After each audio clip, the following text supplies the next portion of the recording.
Bonjour à tous et à toutes et bienvenue dans cette nouvelle vidéo où aujourd'hui je vais parler de SEO. J'ai développé un petit script en Python qui me permet de faire du SEO par programmation et donc permettre à l'utilisateur d'avoir des centaines et des centaines de pages dans Google différentes, ce qui lui permet du coup d'être plus référencé ou d'être référencé sur plein de mots-clés et donc d'avoir de la visibilité et donc du chiffre d'affaires. En l'occurrence, je me suis rendu sur mon site tonydeals.com qui est un comparateur de prix Amazon qui permet à l'utilisateur d'économiser quand il achète des produits sur Amazon. Pour ce faire, il va scroller, chercher son produit par exemple dans la barre de recherche. Et donc le programme va comparer les prix dans les différentes boutiques Amazon européennes. Et ainsi, quand il va choisir par exemple le produit, il souhaiterait ce Samsung Galaxy A04s à 128 € en Espagne, je vais toucher une commission en raison de l'affiliation Amazon. Ce qui est intéressant avec mon site, c'est que j'ai un paramètre get dans l'URL dans lequel je passe les mots-clés que l'utilisateur peut entrer. Ce qui me permet d'avoir vachement de possibilités quant au rendu de la page. Si je tape par exemple peluche, je vais avoir un contenu complètement différent. Et c'est ça qui lui est intéressant. Du coup, d'un point de vue de Google et du référencement, ça crée pas mal de pages. Désolé, c'était un peu long. Le service sur lequel je me branche est un peu long parfois à traiter les données. Et donc là, nouveau contenu dans la page, nouveau résultat, avec de nouveaux liens que Google peut parcourir et indexer. En parlant d'indexation, donc je peux me rendre sur mon Google Search Console qui permet de traquer certaines informations concernant les performances de notre site, sur le nombre de pages indexées, ajouter son sitemap, voir également le schéma JSON, comment ils sont parsés, s'il y a des erreurs. Et ce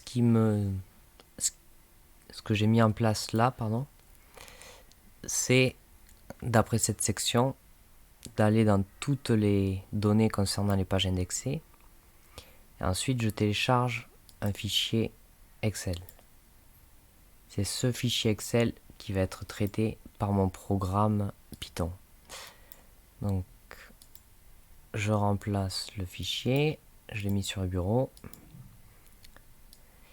Voilà le dossier de mon projet dans lequel je fais glisser le petit Excel. Je le renomme pour le coup afin que mon script puisse le lire. Et je vais vous le montrer en quelques secondes. Donc, fichier Excel qui contient 3 feuilles. Première feuille avec des dates et le nombre de pages qui sont indexées. Deuxième feuille où il y a l'URL et la dernière fois où ça a été exploré. Et la troisième qui ne me servira pas. Retour dans mon petit éditeur favori qui est Visual Studio Code.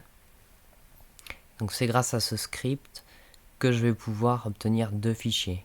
Fichiers qui me serviront après par la suite et qu'on verra peut-être dans une nouvelle vidéo. Premier fichier nommé url.txt, j'aurais mieux fait de laisser ouvert,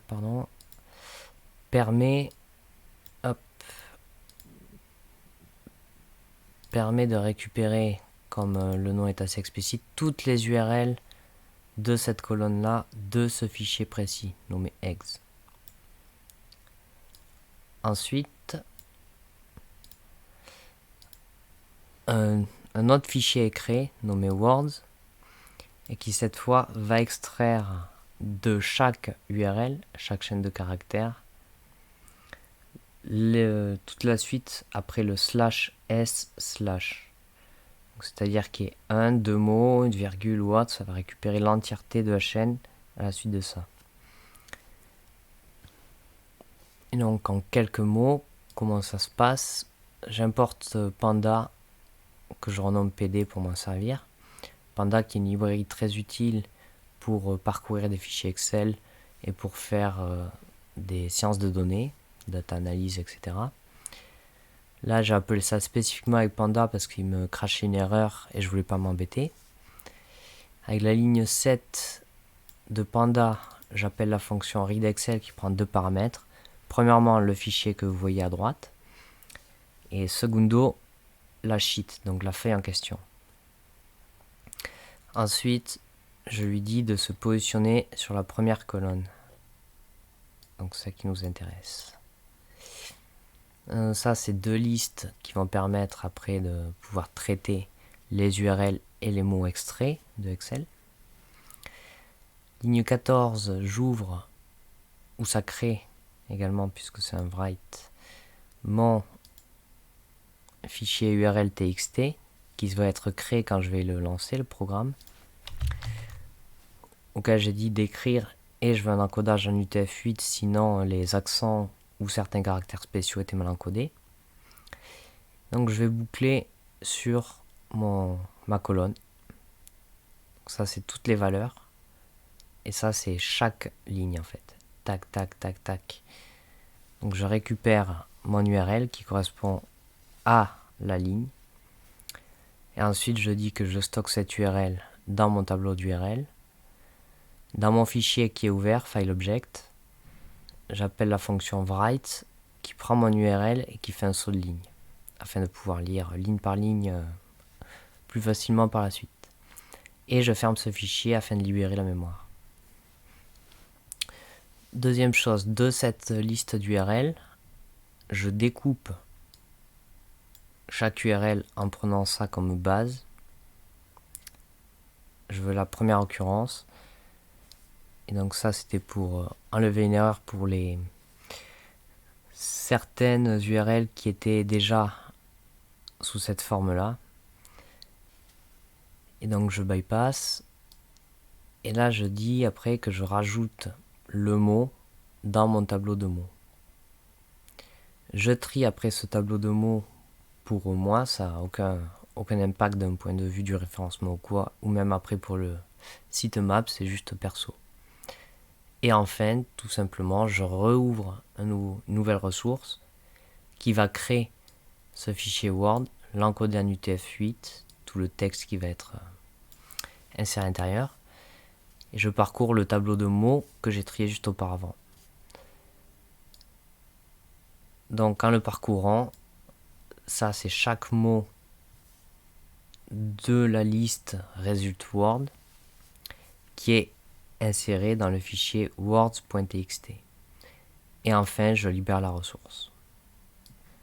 Donc si je lance le programme, qu'est-ce qu'il fait? Il a lu le fichier Excel, il a extrait toutes les URL, les mots des URL et les a stockés de manière distincte dans deux fichiers. Fichiers qui me serviront après pour pouvoir me créer automatiquement des sitemaps. Donc le premier fichier url.txt qui a extrait toutes les URL que j'ai voulu depuis la feuille tableau à colonne URL et ensuite tous les mots qui ont été classés par ordre alphabétique et qui du coup après pourront être insérés à la fin de cette URL et automatiquement le mettre dans mon fichier sitemap. J'espère que j'ai été assez clair. N'hésitez pas à me faire des remarques, des retours. Vous pouvez également vous abonner. À bientôt.